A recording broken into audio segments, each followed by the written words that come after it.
Lamar, I'm reacting to I almost died in a home invasion. Again, that's one of my fears. Let's get into it. We all know Hey, Jack what Frost. happened that night. Damn. He didn't get shot.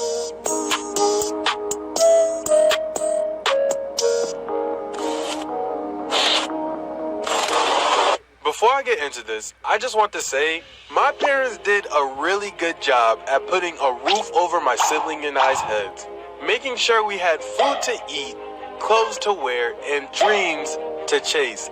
Despite having to leave their homeland of Haiti and basically fighting a handicap match in America, my parents managed to make the best scenarios out of the worst situations. But as amazing of a parent as they both were, there was still a point in our life where we lived in the hood. Yeah. For those of you that never visited the hood, here's some things to keep in mind to keep you alive. Don't walk with your hands in your pockets or behind your back, because if you're walking towards someone, they might think you're a threat, and you never want to look like a threat. Bonus points if you're wearing a hoodie and you take your hood off. Number 2, don't be outside at night. This ain't the suburbs. I think this is pretty self-explanatory. There's only 3 things you're doing outside at night in the hood. You're either selling illegal substances, robbing somebody, or being the one that's robbed. There's no in between. Tip number 3, don't make eye contact with anybody for too long. I don't care if you are alpha male or whatever. Fuck that. If you look at a group of people too long, you're gonna be an alpha male in heaven. And how are you gonna out alpha Jesus? Exactly. Like Jesus. You can't. That's the type of neighborhood I was a part of. I lived in Stewart City, Florida. Sounds nice, right? Wrong.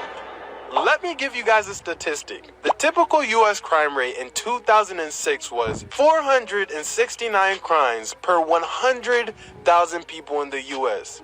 Cool. Stewart, literally just Stewart, had 690 cases per 100,000 people.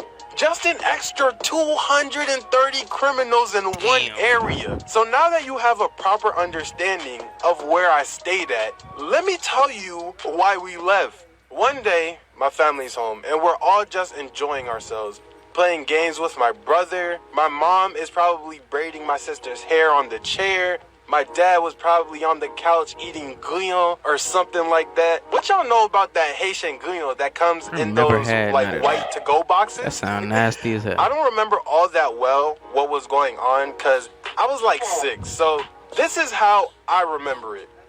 As I'm patiently waiting for my turn to play the game, my family noticed a sound coming from outside, which was odd. We weren't expecting any visitors. Everyone was inside the house, so we didn't know who was at the door. We look at the door, and then all of a sudden, the door burst open, and there is like 4 people storming into our house with weapons. One dude goes left, other dude goes right. One comes straight up to my family and points it at us. I'm literally looking down the barrel of a weapon in my living room. But something was weird about these robbers. These robbers, they didn't have on do-rags or golden chains. They had on vests with letters on it, and they're all dressed the same, and they all have badges. And oh shoot, these aren't thugs. It's the mother effing FBI, nigga. Okay. Now I'm scared. Because the men in black are now 4 deep in my crib trying to erase my memory. Stanley, if your family didn't do anything, then you should feel safe. Ask any black person you know. They will tell you. Having cops around us makes us feel 10 times more uncomfortable than safe. They literally round up my family in the living room. I felt like a hostage, honestly. We literally weren't allowed to move. My parents are scared out of their minds. My sister is shaking. Me, though, I'm not gonna lie. It was my first time seeing heavy artillery up close. I thought it was kind of cool. The FBI people are communicating with each other across the house. I see one other guy just doing hand signs at the door in the front, like I'm pretty sure he summoned a shadow clone. They clear our house and realize that whoever they were looking for didn't live here anymore. He apologizes for their mistake and explains to my parents how they thought this house was harboring a fugitive or something like that. I don't know what they were talking about, and frankly, I don't think my parents did either.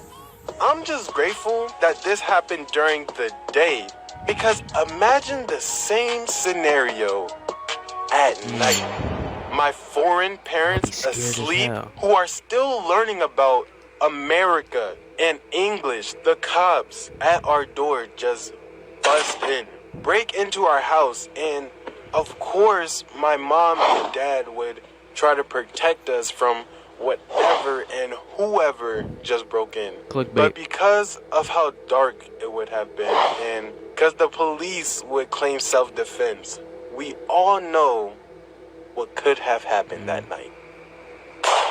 So I'm actually grateful for that moment in my life, because number one, it made my parents leave the hood for good. Yeah, that's good. Number two, that story sticks with me and reminds me how lucky I am to have both of my parents. And number three, life can end at any moment.